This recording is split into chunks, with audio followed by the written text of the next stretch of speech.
time, we're living in very like isolated regions from most of North America, like Spark being in Pakistan for a little while, Joshman being in Australia, and coming to the US, at what's happening? Do a neutral start, I think. Ah, that makes sense. Neutral start. Yeah. I was like, neutral really is evolved, but that's crazy. Yeah, very patient neutral, right? Yeah, lifetime, Spark is up 3-1 in sets to Joshman, so it's pretty darn close, but Spark does have the edge. Which is crazy to think, because conventionally, Sheik doesn't do that well in the Fox, and Spark has dropped sets to a handful of unranked and lower top 100 Fox players. Yeah, it's a pretty small sample size, so anything can happen in this particular set. Yeah. The last time they played was at Altitude Sickness, if I'm not mistaken, the Colorado Regional. Oh! He's not ready for that one. Yeah, so far it looks like Joshman is describing to the school of you're not always able to react to Sheik's grounded moves, so you just do a little feint here and then get them to throw one out and then punish with some of your own aerials. Mm-hmm. He is really good at mixing up his timings and playing like kind of wacky in that sense. I remember I was listening to him talk about playing, I think it was a Peach player in Australia who has been kind of like plateauing, and one of the main things as to why that he thought that this player wasn't doing as well is because they would have the same timings, like go in on every third beat. And it's like, it takes a mastermind like Joshman's to realize that pattern in the middle of a game and figure out how to beat it. Yeah, he is one of the best at simultaneously catching on to the opponent's patterns, especially timing mix-ups, while keeping his own super ambiguous. A lot of people have a difficult time focusing on both at once. But Joshman's able to do it. Yeah, one of the reasons that Spark has been able to pull ahead in this particular player matchup is because of the upward limits of his punish game, right? Every now and then when he touches a Fox, it's the end of it.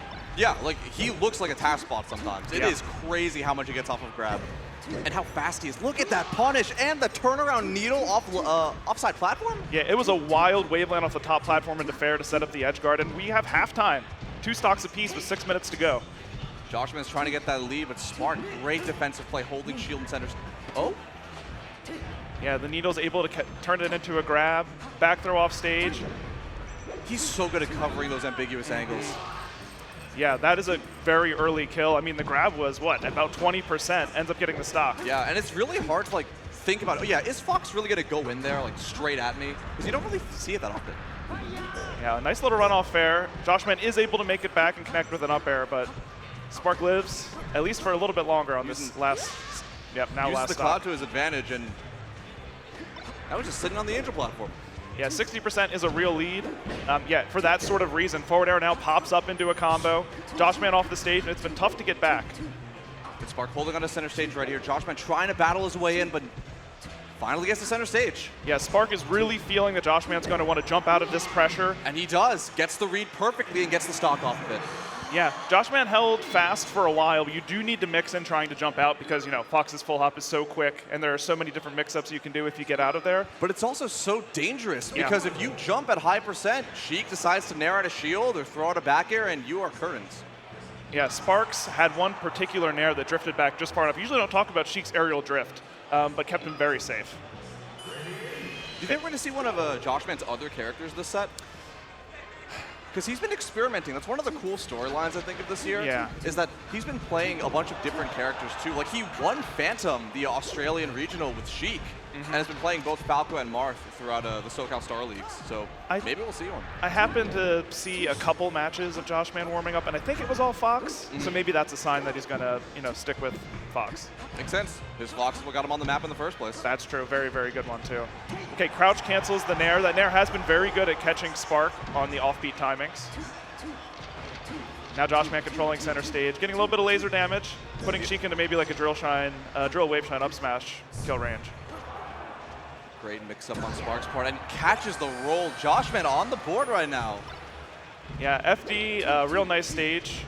We saw on Yoshi's how well Spark was using the platforms to punish any of the commitments that Joshman was making. It's way harder to do that on this stage, of course, because those platforms are missing. Yeah.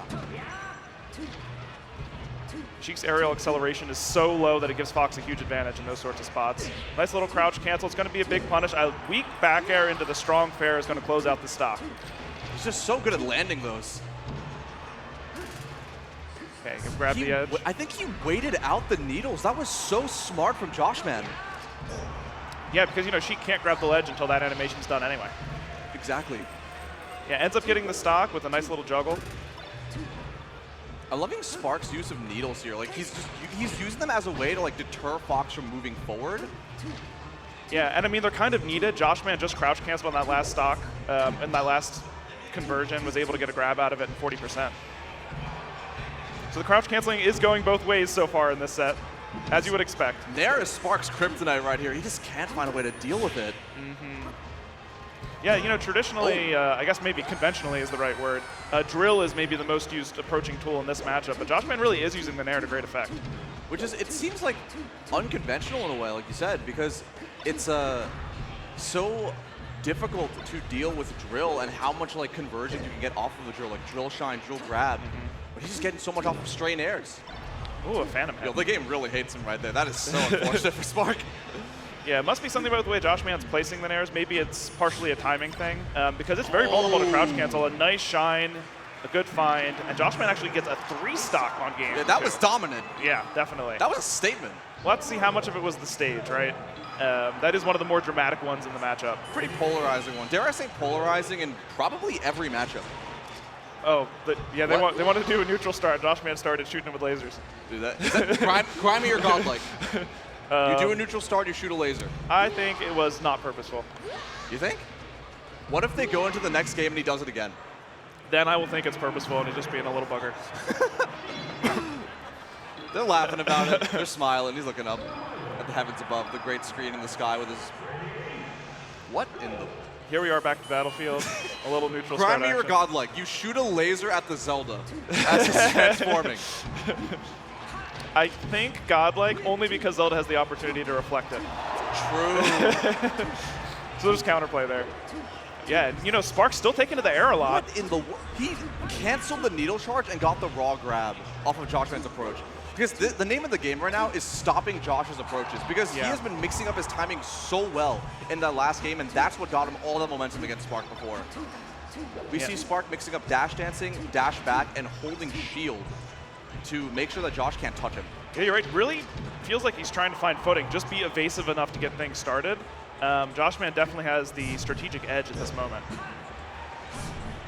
Oh, I think he tried to shorten it and sweet spot the ledge. It's really hard to do. The timing is very, very specific. A little easier to get caught on Battlefield than some of the other stages, too. Exactly. A lot less lenient. Yeah, another little Nair and keeps it safe with the shine. Yeah, I love the pressure. Like, Joshman doing this pressure but not overextending. Like, he did the double shine and then drifted back afterwards so Spark couldn't shield grab it. Wow, I mean, a successful crouch cancel, but into no follow-up, right? No crouch cancel conversion. Joshman's pressure's insane. Yeah. Like, there's a reason he's a fan favorite. Yeah. I mean, I traditionally think of him as, you know, I mean, not that he's not fast, but a very measured player. And this must be controlled aggression. Yeah, it's crazy because like he is a measured player. Like he's not overextending on these punishes. That's true. It's just his shield pressure and his punishes are that crazy good. Yeah, they're extremely tight for sure. And varied is part of it too, right? Like you don't know whether the shine's going to come out or another aerial or he's going to back off. It's just the dangers of Fox. There's just so many mix-ups. Yeah, that's really the strength for sure. And then you can throw in shine grabs too and make it even more of a living hell for Sheik. Yeah, and I mean someone like Joshman is able to use all of those different options to keep it like the opponent's totally off their toes. But you can't count out Spark ever. His punish game is crazy too, and if he gets that grab... Okay, yeah, and reads the slide off, gets yet another grab. I think reads the response with the aerial, isn't quite able to punish right away, but still gets a hit. He tried to read the shield drop with that back air. He is trying to like go to the next level and read what Spark's going to do and throw out a move in advance to cover it. Yeah, and maybe that'll make Spark second guess himself. I think the story of the last couple games is it feels like Spark has to run away and can't get anything started of his own. Finally, maybe jumps out of the shine, is able to get a grab off of it. He CC'd that 3 times in a row, and Spark just kept kicking. Yeah. Okay, a good response from Spark. Finally moving forward, pressing the advantage all the way to a KO. Definitely did not mean to do that forward throw, but it shows he can get those grabs. That's what's really important here. He can play, like Joshman can play measured neutral here, get trades, and just win out on the stock war.